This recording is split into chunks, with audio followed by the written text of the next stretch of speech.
Interpretar la profecía bíblica no es exactamente como leer el periódico de la mañana. Leer la profecía bíblica es encontrar declaraciones sobre fuertes toros de Basán, extrañas bestias compuestas, ejércitos de langostas y eventos cataclísmicos en los cielos y en la tierra. Uno no suele encontrar un lenguaje así incluso en los tabloides más extravagantes. Interpretar este tipo de lenguaje es un desafío, especialmente en vista de que no estamos rodeados por el contexto cultural y lingüístico en el que la profecía bíblica fue dada originalmente. Sin embargo, interpretar la profecía es un desafío que todo cristiano debería aceptar. Toda la escritura es útil para la doctrina y la instrucción, y no solo las porciones más fáciles de las mismas. El intérprete dispensacionalista y el reformado tienen desacuerdos básicos sobre cómo debe ser interpretado el lenguaje de la profecía. Sería poco práctico ir por todas las profecías de la Escritura en este capítulo para explicar las diferencias entre los enfoques interpretativos dispensacionalista y reformado. Un enfoque más práctico sería examinar algunas de las cuestiones generales en la interpretación de la profecía, porque éstas se relacionan con las diferencias básicas en la interpretación profética dispensacionalista y reformada. Sección 2. Crítica dispensacionalista a la hermenéutica reformada. Una crítica principal que los dispensacionalistas hacen sobre la interpretación reformada de la profecía es que el intérprete reformado trata la profecía con una hermenéutica diferente, es decir, un sistema de interpretación, de la que él usa con el resto de las escrituras. Según el Dr. Walvoord, utiliza dos métodos de interpretación, el método de espiritualización para la profecía, y el método literal para las otras escrituras. Según el Dr. Charles C. Ryrie. Comienzo de cita. ¿Cuál es, entonces, la diferencia entre el uso dispensacionalista de este principio hermenéutico, el literalismo, y el de los no dispensacionalistas? La diferencia radica en el hecho de que el dispensacionalista afirma usar el principio normal de interpretación de manera consistente en todo su estudio de la Biblia. Afirma además que el no dispensacionalista no usa el principio en todas partes. Admite que el no dispensacionalista es literalista en gran parte de su interpretación de las Escrituras, pero lo acusa de alegorizar o espiritualizar cuando se trata de interpretación de la profecía. Fin de cita. Comienzo de cita. En otras palabras, la posición no dispensacionalista es simplemente que el principio literal es suficiente excepto para la interpretación de la profecía. En esta área, el principio de espiritualización debe ser introducido. Fin de cita. Sección 3. ¿Lenguaje normal para historia versus profecía? La cuestión básica aquí es la simple pregunta de cuál era el lenguaje normal cuando Dios habló sobre el entonces futuro lejano. ¿Deberíamos esperar que Dios haya hablado a través de los profetas sobre el entonces distante futuro con el mismo lenguaje básico que usó cuando relató la historia del pueblo del pacto? ¿O deberíamos esperar una diferencia literaria básica entre Génesis y Zacarías, entre 1 Samuel y Daniel, entre los Hechos de los Apóstoles y el Apocalipsis de Juan?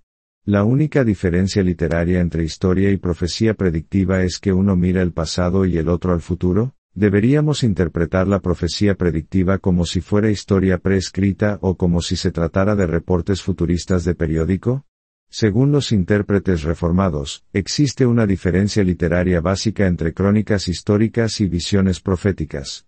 Muchas profecías del Antiguo Testamento se dieron en sueños, visiones y dichos oscuros, Números 12, 6 al 8, en los que uno debería esperar encontrar más lenguaje figurativo que en relatos históricos o en literatura didáctica. Uno no debe interpretar los profetas como si su mensaje estuviera escrito en la forma literaria simple de la historia preescrita. Sección 4. ¿Hablar del futuro en términos del pasado? Uno de los mayores contrastes entre la comprensión reformada y la dispensacional sobre lo que se considera lenguaje normal en los profetas gira en torno a la pregunta de si los profetas alguna vez hablaron del futuro en términos del pasado. La posición reformada es que Dios a través de los profetas del Antiguo Testamento reveló verdades seleccionadas sobre la era de la Iglesia que se avecinaba sin revelar todo sobre dicha era. Había ciertos misterios sobre la era de la Iglesia que no se revelaron hasta los tiempos del Nuevo Testamento, como que los gentiles creyentes se volvieran miembros plenos del pueblo de Dios bajo el nuevo pacto sin someterse a las leyes ceremoniales mosaicas como prosélitos judíos. En los profetas del Antiguo Testamento, Dios reveló estas verdades seleccionadas sobre la era de la Iglesia en el contexto descriptivo de la economía religiosa y política básica del Antiguo Testamento con la cual los profetas y sus oyentes estaban familiarizados. Dios proféticamente habló del futuro desconocido en términos de las realidades entonces conocidas y entendidas. Dios en los profetas predijo ciertos elementos esenciales de la era de la Iglesia con detalles concretos del mundo del Antiguo Testamento a pesar de que algunos de estos detalles ya no estarían vigentes en la edad futura. Por ejemplo, Dios, en los profetas, reveló que en la era mesiánica, muchos gentiles adorarían y servirían al Dios de Abraham junto con Israel, pero, como se mencionó anteriormente, sin ninguna pista de que el muro ceremonial divisorio entre judíos y gentiles sería derribado. De acuerdo con el intérprete reformado, esta era la forma normal de Dios de revelar verdades seleccionadas sobre un futuro distante. Según el dispensacionalista, esto habría sido una forma engañosa para que Dios hubiera hablado sobre el futuro lejano. Comienzo de cita. Nueva revelación no puede significar revelación contradictoria. La revelación posterior sobre un tema no hace que la revelación anterior signifique algo diferente. Puede agregarle o incluso reemplazarle, pero no contradecirle. Una palabra o concepto no puede significar una cosa en el Antiguo Testamento, y tomar el sentido opuesto en el Nuevo Testamento. Si esto fuera así, entonces la Biblia estaría llena de contradicciones, y Dios tendría que ser concebido como engañando a los profetas del Antiguo Testamento cuando les revelaba un reino nacionalista, ya que habría sabido todo el tiempo que Él revertiría completamente el concepto en una revelación posterior. Fin de cita. Comienzo de cita. Es casi uniforme entre los detractores del método literal explicar la profecía en términos de coloración judía, atuendo histórico y contemporáneo, forma israelita, y cubierta exterior antiguo testamentaria. Por estos lemas, los intérpretes quieren decir que las palabras o formas de la profecía están coloreadas e influidas por los antecedentes contemporáneos del profeta, y por lo tanto no deben ser interpretados literalmente. Dios supuestamente manipula las cosas ante los profetas para que ideas espirituales y celestiales aparezcan con un atuendo terrenal y comprensible. Fin de cita. Comienzo de cita. Es increíble que Dios vistiera con palabras los asuntos más importantes, afectando los intereses y la felicidad del hombre, y casi poniendo en duda su propia veracidad, palabras que, si no son ciertas en su sentido obvio y común, engañarían a los piadosos y temerosos de Dios de muchas edades. Fin de cita. El resultado práctico de esta comprensión del lenguaje, normal, en la profecía, es la postura dispensacional de que ninguna profecía del Antiguo Testamento puede referirse directamente a la era de la Iglesia. Por ejemplo, en vista de que las profecías con respecto a la adoración de los gentiles al Dios de Abraham en la era mesiánica son generalmente dadas en el contexto descriptivo de la economía religiosa y política básica del Antiguo Testamento, estas profecías deben cumplirse en la próxima era judía, cuando este contexto religioso y político básico será literalmente restablecido. Que estas profecías se cumplan en la era de la Iglesia, aparte de un reino judío nacionalista sería un engaño divino, según los dispensacionalistas. La edad de la Iglesia, por lo tanto, debe verse como un paréntesis totalmente no revelado en el programa judío profetizado en los profetas. Es instructivo contrastar esta visión de la era de la Iglesia, y los profetas del Antiguo Testamento con la del apóstol Pablo. Pero habiendo obtenido auxilio de Dios, persevero hasta el día de hoy, dando testimonio a pequeños y a grandes, no diciendo nada fuera de las cosas que los profetas y Moisés dijeron que habían de suceder, que el Cristo había de padecer, y ser el primero de la resurrección de los muertos, para anunciar luz al pueblo y a los gentiles. Hechos 26-22 al 23. Sección 5, Caso de estudio, Malaquías 1:11 y su cumplimiento. En el capítulo anterior, citamos Malaquías 1:11 donde Dios profetizó una era venidera en la que el nombre de Dios sería grande entre las naciones gentiles. El profeta habló del día venidero cuando el Dios de Abraham sería adorado universalmente en términos de ofrenda universal de incienso y de ofrendas puras. El intérprete reformado ve un cumplimiento directo de esta profecía en la era de la Iglesia en la que cristianos de muchas naciones en todo el mundo adoran al Dios de Israel. De acuerdo a esta interpretación, Malaquías habló sobre la era de la Iglesia en términos del sistema de adoración del Antiguo Testamento. Para el intérprete reformado, tal uso del lenguaje en la profecía es normal y no engañoso. El dispensacionalista insiste en que esta profecía puede cumplirse directamente solo en una era judía venidera en la cual la adoración a Dios a través de incienso literal y de ofrendas será reinstituida. Sección 6, Isaías 61, 5 y 6 según Walvoord versus lectura reformada. El Dr. John F. Walvoord da a continuación un ejemplo de la mentalidad interpretativa dispensacional. Comienzo de cita. La idea de que los gentiles deberían estar exactamente en el mismo plano que los israelitas y, además, en relación íntima como miembros del mismo cuerpo, es absolutamente ajena al Viejo Testamento. Según Isaías 61, 5 y 6, los gentiles son representados como los sirvientes e Israel como los sacerdotes de Dios. Si bien es cierto que a los gentiles se les prometieron bendiciones en el futuro reino milenario, nunca se les da igualdad con los judíos en el Antiguo Testamento. Lo que era nuevo e imprevisto en lo que respecta al Antiguo Testamento, aquí forma el contenido de la revelación especial dada a Pablo sobre la Iglesia, el cuerpo de Cristo. Un judío o un gentil que a través de la fe en Cristo se convierte en miembro del cuerpo de Cristo, por tanto se separa de su situación anterior, y su programa profético se convierte en el de la Iglesia en lugar del de judíos o gentiles como tales.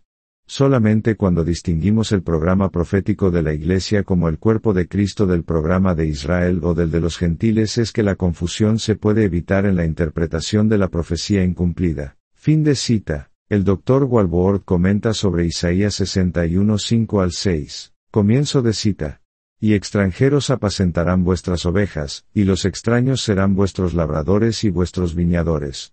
Y vosotros seréis llamados sacerdotes de Jehová, ministros de nuestro Dios seréis llamados, comeréis las riquezas de las naciones, y con su gloria seréis sublimes. Fin de cita. Él está diciendo que esta profecía solo puede cumplirse en la era milenial judía, donde habrá estatus literal de siervo gentil ante el Israel nacional, y donde habrá un resurgimiento literal del sacerdocio del Antiguo Testamento.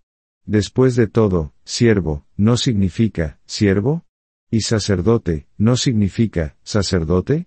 ¿No es esto el significado normal del idioma tal como lo entendieron los destinatarios originales? ¿No es este el cumplimiento que muchos judíos estaban esperando en el tiempo de Cristo? Así razona el dispensacionalista. Él ve este pasaje como la profecía de una época que está en contraste con la iglesia cristiana donde el judío y el gentil, creyentes, son espiritualmente iguales. El intérprete reformado entiende la profecía anterior, no en contraste con, sino a la luz de la verdad del Nuevo Testamento de que los judíos y gentiles creyentes son espiritualmente iguales en esta era. La profecía no está enseñando que habrá sacerdotes literales del Antiguo Testamento, y que habrá sumisión gentil literal ante un Israel nacional en el momento de su cumplimiento. La profecía no está enseñando una dicotomía absoluta funcional y religiosa entre judíos y gentiles en la era mesiánica. La profecía está simplemente contrastando la era venidera con la era del Antiguo Testamento durante la cual los gentiles rechazaron al Dios de Israel y en general fueron hostiles hacia Israel. En la era mesiánica, los gentiles, paganos anteriormente, servirán al Dios de Israel como su Dios. Los judíos ejercerán un ministerio sacerdotal en el sentido de que esa salvación vendrá de los judíos, Juan 4:22, a través del Mesías. Y los gentiles creyentes traerán, a través de su servicio y finanzas, una nueva fuerza externa para el pueblo de Dios. En su exhortación en Romanos 15:27 a los cristianos en Roma para ayudar a los pobres santos que están en Jerusalén, da Pablo un ejemplo de cumplimiento de esta profecía en el Nuevo Testamento.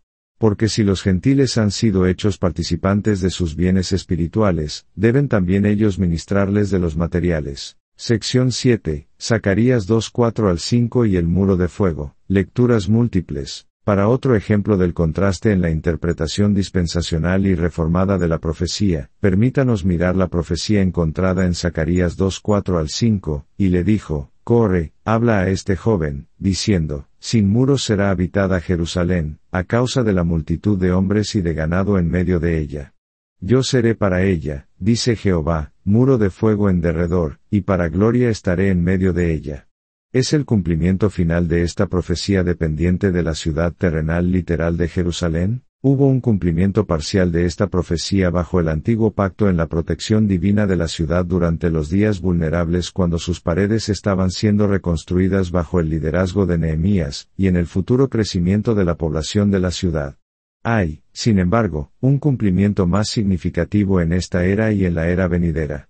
En esta era del Mesías, las fuerzas del infierno son las que necesitan muros defensivos, Mateo 16:18. Hoy el Señor Jesucristo tiene toda la autoridad en el cielo y en la tierra, y el impío no puede tocar a su pueblo, 1 Juan 5:18, porque mayor es el que está en ellos que el que está en el mundo, 1 Juan 4:4. La Iglesia ya no está a la defensiva sino que está en la ofensiva de la Gran Comisión. La Iglesia ya no está aislada de las naciones paganas por un muro de la ley ceremonial sino que está bajo las órdenes de ir y discipular a las naciones paganas. Cristo ha atado a Satanás, el hombre fuerte, Mateo 12:29, y la Iglesia ahora está saqueando los tesoros de Satanás, trasladando hombres del reino de las tinieblas al reino del amado Hijo de Dios. En la era del Nuevo Testamento, el reino de Dios se ha expandido desde los muros de contención de Jerusalén judía para incluir personas, junto con sus posesiones, de los confines de la tierra. En el Nuevo Testamento, la Jerusalén física fue juzgada por Dios como una desolación, Lucas 21:20, y dejó de tener significado para el pueblo de Dios, Juan 4:21, Gálatas 4:25, Hebreos 13:14. En la era del Nuevo Pacto, el pueblo de Dios es ciudadano de la Jerusalén celestial antitípica, Hebreos 12:22, Gálatas 4:26, compárese con Hebreos 11:10 y 16, Apocalipsis 21:2. Cada ciudadano de la ciudad celestial también es una piedra viva en el templo, y está lleno de la gloria de Dios a través del Espíritu que lo habita, y las bendiciones de esta época no son más que un anticipo de las bendiciones de la eternidad cuando la ciudad celestial descenderá a la nueva tierra, y la gloria del Señor será su luz.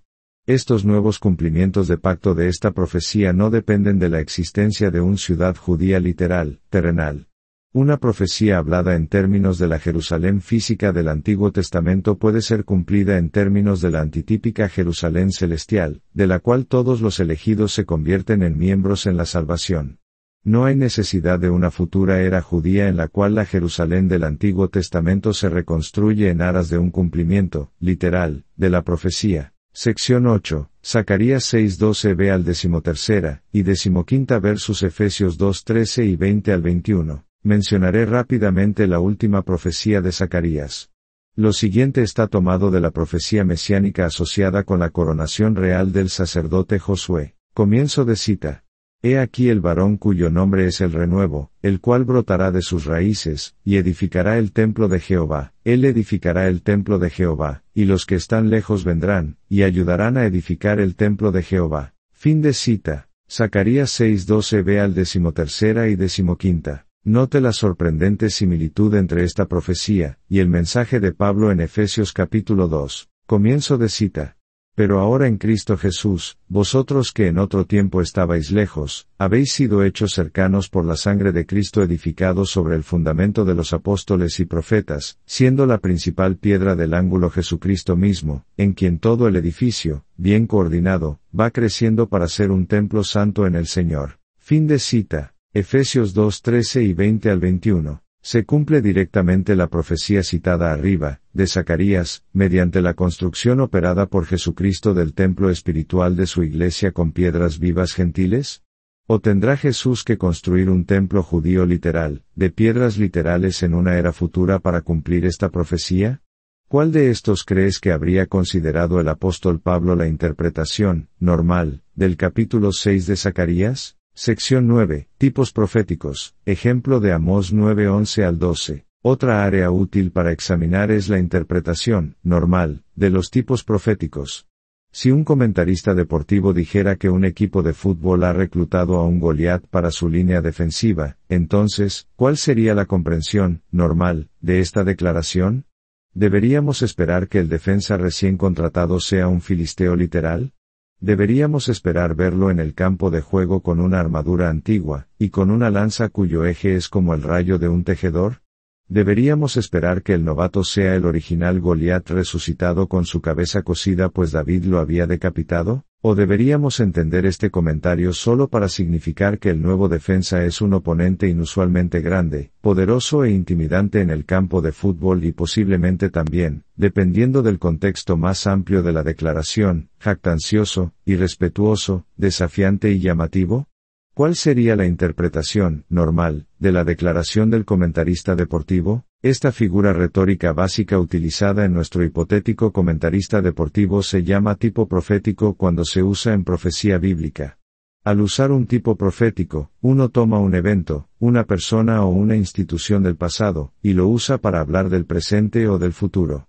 El evento, persona o institución elegida tiene tanto una forma como una sustancia. La sustancia de Goliat incluye que sea un enemigo grande, fuerte y formidable. La forma de Goliat incluye cosas como ser un filisteo y un antiguo guerrero. La sustancia es la característica general sobresaliente y la esencia real del asunto, y la forma involucra a todos los detalles pero son incidentales. Cuando se usa un tipo profético para predecir divinamente el futuro distante, no es normal esperar una reproducción exacta de todos los detalles incidentales o una reaparición del original literal. Un ejemplo de un tipo profético se encuentra en la profecía en Amós 9:11 al 12 sobre la resurrección del tabernáculo caído de David. En un capítulo anterior, notamos el uso de esta profecía en Hechos 15, y la controversia sobre si se refiere a la era de la Iglesia o al milenio judío dispensacional. También hay controversia sobre qué se entiende por el nombre David en la profecía. Teólogos reformados creen que esta profecía que menciona al rey David se cumplirá a través de su antitipo, el rey Jesús. Algunos importantes intérpretes dispensacionales que realmente se esfuerzan por ser consistentemente literales creen que esta, y otras profecías similares que mencionan a David en el contexto de la era mesiánica, Isaías 55:3 al 4, Jeremías 39, 33:15 al 17, Ezequiel 34:23 al 24, 37:24 al 25, Oseas 3:5, debe cumplirse a través del David literal, y resucitado del Antiguo Testamento quien recibirá un virreinato milenario. Por ejemplo, el Dr. John F. Walvoord dice lo siguiente, comienzo de cita. Uno de los aspectos interesantes del gobierno milenario es el hecho de que David resucitado aparentemente será un príncipe bajo Cristo en la administración del reino milenario en lo que se refiere a Israel. Según Ezequiel, David actuará como pastor sobre el pueblo de Israel. Algunos han interpretado esta mención de David como una referencia a Cristo. Sin embargo, no hay ninguna buena razón para no tomarlo en su sentido ordinario en la medida en que David ciertamente será levantado de los muertos y estará en la escena. ¿Qué sería más natural que asignarle un lugar de responsabilidad en el gobierno de Cristo en relación con el pueblo de Israel? Fin de cita. Y el Dr. J. Dwight Pentecost hace los siguientes comentarios. Comienzo de cita. Newell representa esta opinión cuando dice, nunca debemos confundir en nuestras mentes esta situación. Debemos creer las palabras claras de Dios. David no es el hijo de David. Cristo, como hijo de David, será rey, y David, su padre según la carne, será príncipe, durante el milenio. Hay varias consideraciones que respaldan esta interpretación. Uno es más consistente con el principio literal de interpretación. 2 solamente podría sentarse como regente en el milenio sin violar las profecías sobre el reinado de David. Se concluiría que en el gobierno del milenio, David será nombrado regente sobre Palestina y gobernará sobre la tierra como príncipe, ministrando bajo la autoridad de Jesucristo, el Rey. El príncipe así podría conducir la adoración, ofrecer sacrificios conmemorativos, dividir la tierra que le fue asignada entre su simiente fiel sin violar su posición por resurrección. Fin de cita. Literalmente hablando, así como Israel no es la Iglesia, David tampoco es Jesús. Si el profeta se hubiera referido a Jesús, ¿por qué no dijo, hijo de David? Y si la interpretación tipológica como esta es válida en Amós, entonces, ¿por qué no en otro lado de la Escritura? Admitir su validez aquí, es realmente permitir que, la nariz del camello reformado, entre en la tienda hermenéutica de 1. Sección 10, Elías de Malaquías 4:5 al 6 y Juan el Bautista. Otro buen ejemplo es la profecía encontrada en los 2 últimos versículos del Antiguo Testamento, Malaquías 4:5 al 6, de que Elías precedería a la venida de Cristo. Comienzo de cita. He aquí, te enviaré a Elías el profeta antes de la llegada del gran y terrible día del Señor, y él volverá el corazón de los padres a los hijos, y el corazón de los hijos a sus padres, para que no venga y hiera la tierra con maldición. Fin de cita. ¿Se cumpliría esta profecía a través de la reaparición literal del Elías del Antiguo Testamento, o a través de un profeta que vendría en el espíritu y el poder de Elías? Leemos en Lucas 1:17 que un ángel le dijo a Zacarías lo siguiente acerca de su hijo aún por nacer, Juan el Bautista. Comienzo de cita. E irá delante de él con el espíritu y el poder de Elías, para hacer volver los corazones de los padres a los hijos, y de los rebeldes a la prudencia de los justos, para preparar al Señor un pueblo bien dispuesto. Fin de cita. Este pasaje indica que Juan el Bautista fue el cumplimiento tanto de la profecía de Elías de Malaquías 4:5 al 6 como de la profecía del mensajero preparatorio de Malaquías 3:1 e Isaías 43. Más tarde, Jesucristo dijo lo siguiente sobre Juan el Bautista, y Elías después de que Juan envió su mensaje desde la prisión, y después de que los 3 discípulos vieran literalmente a Elías en el monte de la transfiguración. Comienzo de cita. Porque todos los profetas y la ley profetizaron hasta Juan. Y si queréis recibirlo, él es aquel Elías que había de venir. Fin de cita. Mateo 11:13 al 14. Comienzo de cita.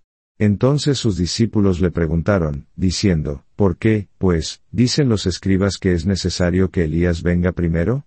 Respondiendo Jesús, les dijo, a la verdad, Elías viene primero, y restaurará todas las cosas.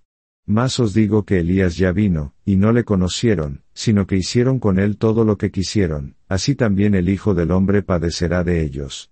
Entonces los discípulos comprendieron que les había hablado de Juan el Bautista. Fin de cita. Mateo 17:10 al 13, compárese con Marcos 9:13. Al igual que Elías, Juan el Bautista fue un predicador poderoso de arrepentimiento y juicio, que a veces vivió en regiones desérticas. El único argumento exegético posible en contra de que Juan sea el cumplimiento de Malaquías 4:5 al 6 es que en Juan 1:19 al 21, cuando algunos sacerdotes y levitas de Jerusalén le preguntaron a Juan si él era el Cristo o Elías o el profeta, Juan respondió que no. Como Juan Calvino explica en su comentario sobre estos versículos, Juan el Bautista estaba respondiendo a la pregunta de los judíos en el espíritu en que fue preguntado. Los judíos esperaban la reaparición literal del Elías del Antiguo Testamento, antes de la venida del Mesías. Juan el Bautista entendió que los judíos estaban preguntando si él era el Elías literal del Antiguo Testamento, y Juan el Bautista sabía que él no era el Elías literal del Antiguo Testamento.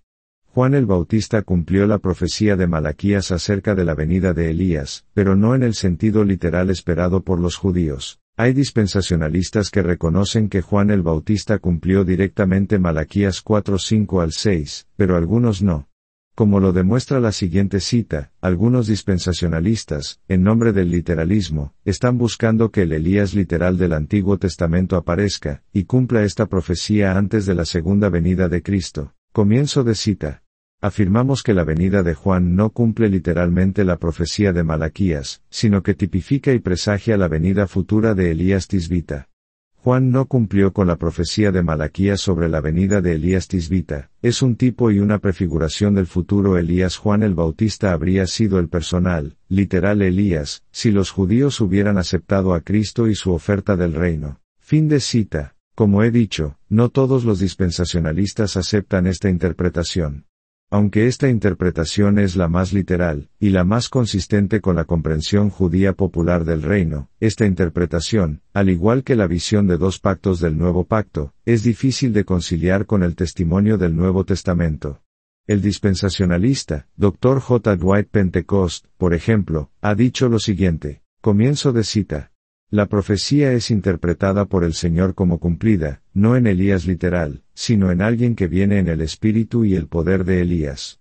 Si el Elías literal hubiera aparecido, Cristo no habría podido hacer una oferta de bona fide, buena fe, del reino, en la medida en que el Elías literal tenía que venir, y Juan no pudo haber cumplido ese requisito. Fin de cita. Que algunos dispensacionalistas defiendan la interpretación literal de Elías a pesar del testimonio del Nuevo Testamento sobre Juan el Bautista revela algo sobre los efectos generales de los principios interpretativos dispensacionales en interpretación profética.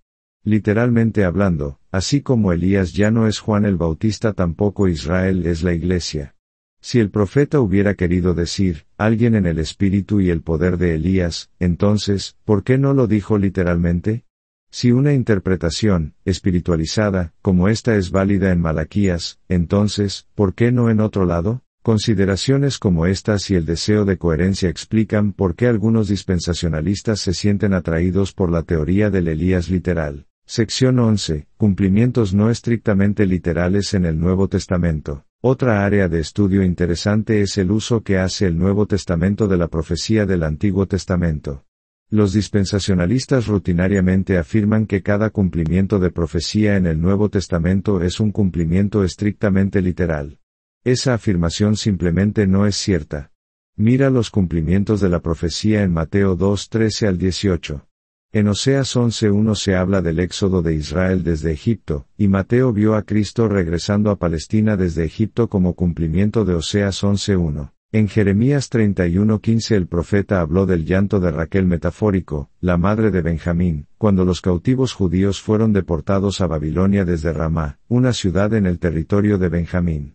Mateo vio la matanza de Herodes de los bebés en Belén, el lugar de la tumba de Raquel, como cumplimiento de Jeremías 31:15. Mateo no deja dudas de que está identificando el cumplimiento de la profecía del Antiguo Testamento. Comienzo de cita. Y estuvo allá hasta la muerte de Herodes, para que se cumpliese lo que dijo el Señor por medio del profeta. Fin de cita. Mateo 2:15. Comienzo de cita. Entonces se cumplió lo que fue dicho por el profeta Jeremías. Fin de cita. Mateo 2:17. ¿Aquellos eran cumplimientos literales de la profecía? No, fueron cumplimientos tipológicos en los que el Israel nacional fue un tipo de Cristo, la simiente última de Abraham. La acción protectora de Dios a la nación de Israel en Egipto en la infancia de la nación durante una peligrosa hambruna, y luego llamando a la nación a salir de Egipto para Canaán fue tipológicamente profético de la huida de Cristo a Egipto cuando era un niño hasta la muerte de Herodes.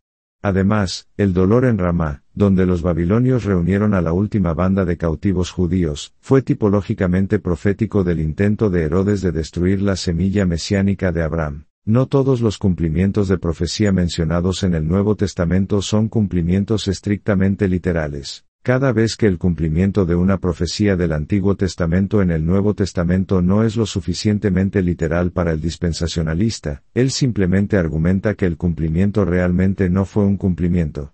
Dichos logros se clasifican como ilustraciones, presagios, avances del reino, prefiguraciones, tipos, etc. Se dice que no son cumplimientos directos ni el evento que el profeta en realidad predijo. Solo clasificando los cumplimientos de esta manera es el dispensacionalista capaz de argumentar que todos los cumplimientos del Antiguo Testamento encontrados en el Nuevo Testamento son cumplimientos literales. Sección 12. Escritura interpreta Escritura. Enfoque reformado. Una última área a examinar es el énfasis relativo colocado en dejar que las Escrituras interpreten a las Escrituras, en los dos sistemas.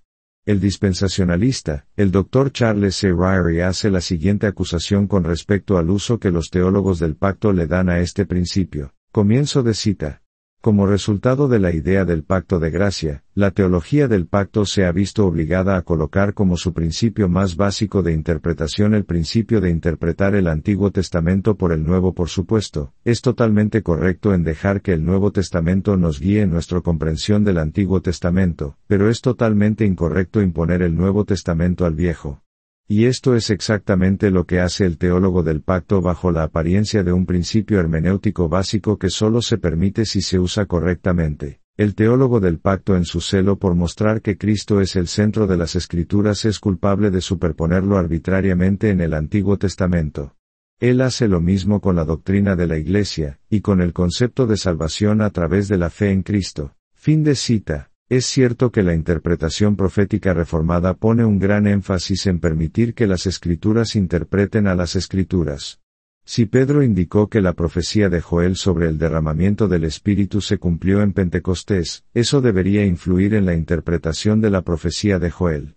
Si Pablo dijo que la verdadera simiente de Abraham es Cristo, y aquellos que están en unión de pacto con Cristo, Gálatas 3:16 y 29, entonces ese hecho debería influir en la interpretación que uno hace del pacto abrahámico. Si el autor de Hebreos asocia la Jerusalén celestial con la promesa abrahámica de la tierra, Hebreos 11:8 al 16, y si Pablo asocia la promesa abrahámica de la tierra con el mundo entero, Romanos 4:13, entonces eso debería influir en la comprensión que uno tiene de la promesa abrahámica de la tierra.